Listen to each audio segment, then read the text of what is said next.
Patrol Officer Pedro Ayala. Present, sir. They paid the ultimate sacrifice. Luna. Present, sir. And the reason we do that is because that means that the officer lives on. Patrol Officer Pablo Alvidrez Jr. Present, sir. And they live on in their heroic memories of within their own departments. They live on forever in their families' hearts.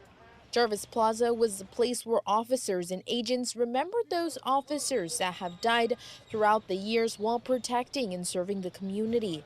From U.S. Customs and Border Protection to Laredo Police and county law enforcement. Present, sir. They all lined up for the 21-gun salute.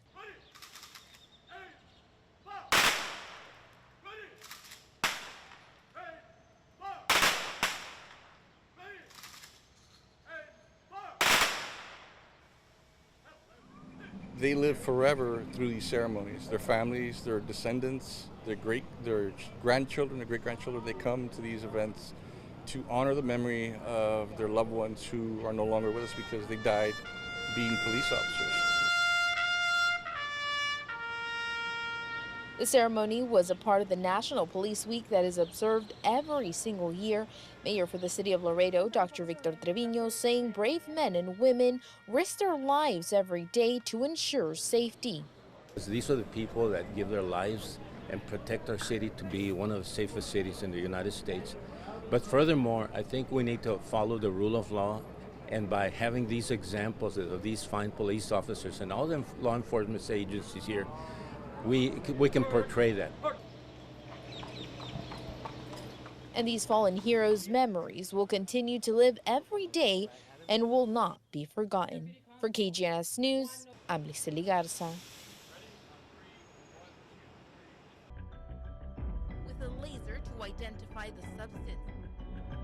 Lamentablemente no se pudo.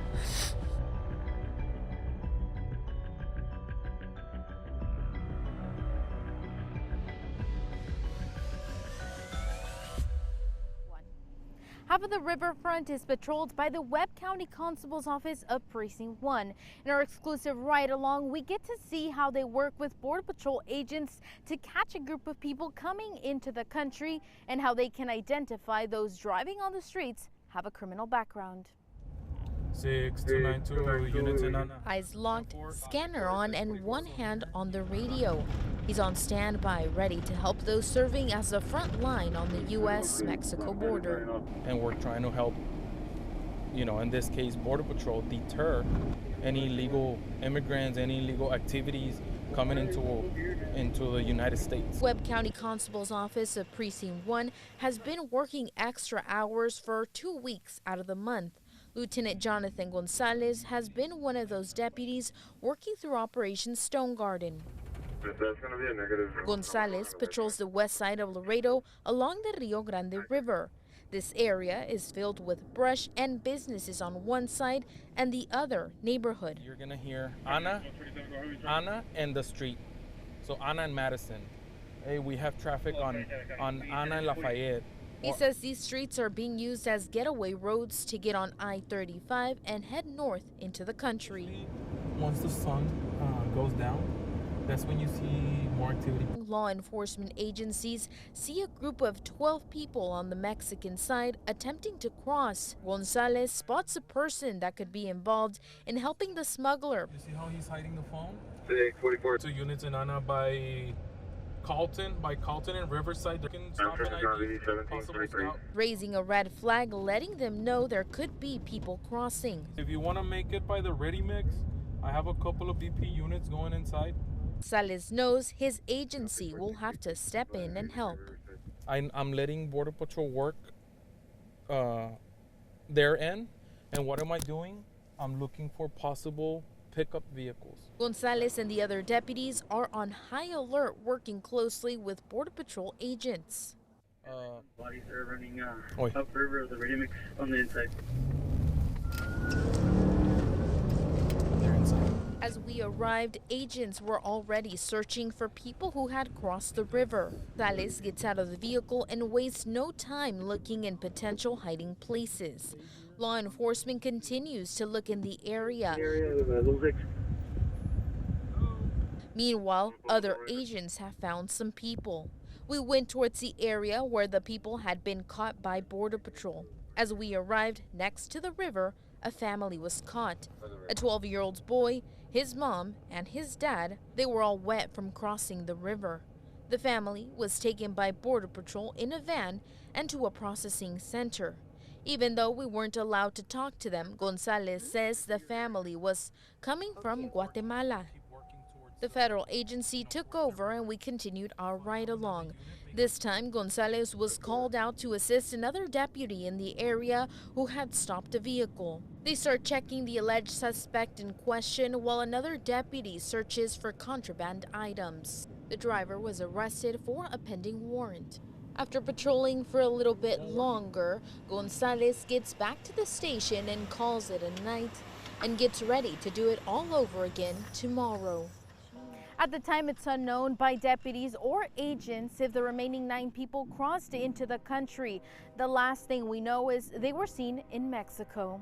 From Laredo, Texas, Lisely Garza.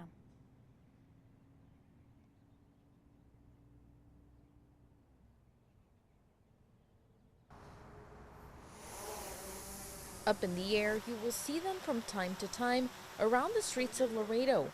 This drone has become an essential part of Lieutenant Romy Matuc's daily routine at work. For the past 10 years, Laredo Police Department began using drones. We'll take photos, videos of whatever it is that the detectives might need or whatever they can use, to bolster their investigation. Matuc says the department has about 30 officers that are certified to use drones. Those officers take the drone with them when patrolling the streets. The cases where a suspect has run off on foot into the brush or into backyards or whatever, as long as we could set up a perimeter.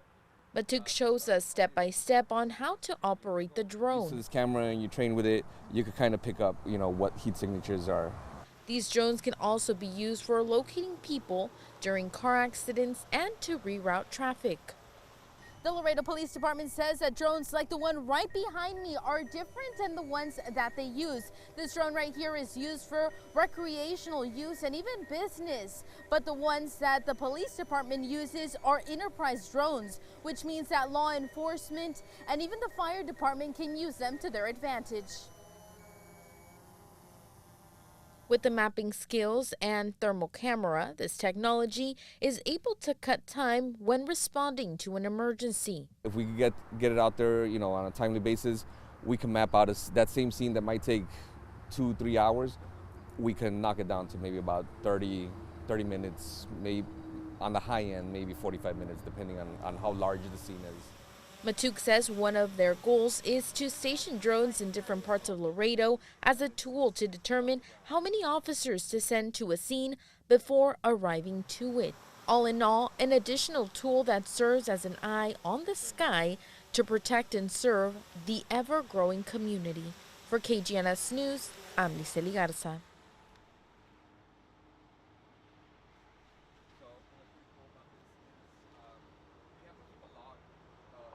Well, as in Disney's character of Peter Pan, the iconic Peter Pan studio in Laredo has captured timeless moments that'll live forever. From beautiful wall portraits to memories found in countless yearbooks, the family of photographers has given this community more than just a handful of proofs. Peter Pan Studios, 64 years of marking special occasions and snapping those iconic senior yearbook pictures. 6 decades of immortalizing special occasions. Well, this part is when we take like group pictures in all the cap and gowns. Sisters Azucena Andrade and Mona Andrade Gonzalez, together with their husbands, meticulously making sure every high school in Laredo was appropriately represented. Purple for LBJ, maroon for Zapata, because we take always Zapata also. This one is for San Agustin. With a trove of props 79, 78, 77. collected at photography conventions, their classic portraits perfectly telling the story. Do you remember where you got the dog? Where you got the dog at? Long time ago. Really?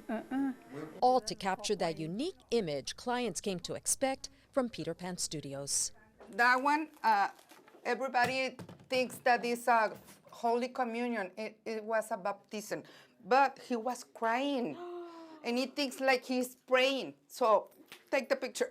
Two sisters that began working for the studio's original owner, their father, Moises Andrade Beas, a self-taught photographer who began snapping pictures at the young age of 18 at a children's photography studio in Chicago called Peter Pan. They hired him.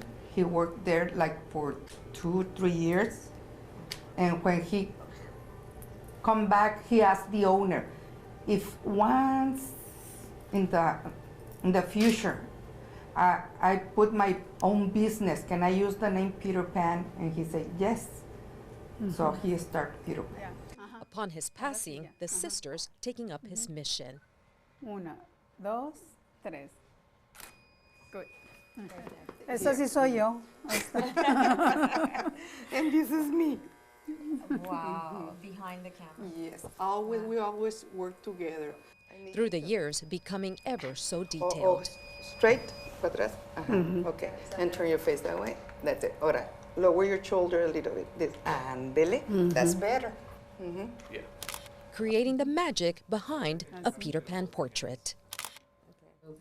To cement these memories of their children, of their grandchildren, that's so impactful.